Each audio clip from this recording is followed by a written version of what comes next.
Hi! In front of me is REALME PAD, and today I would like to show you how you can operate App Permission Manager on this tablet. Start by opening Settings, choosing Apps and Notifications, and tapping on Advanced. Over here, go into Permission Manager and select one of your device's features, like Location. Then pick one of your apps, like Maps, and select one of those options by tapping on the chosen one. Allow all the time, allow only by using the app, ask every time, or deny. I will go with allow all the time, so now when I go back, I can see that Maps just gained access to this device location.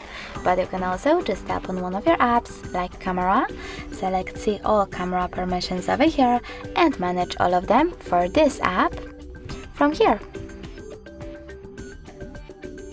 Thanks so much for watching. If you enjoyed this video, smash that like button, comment, and definitely subscribe. Bye!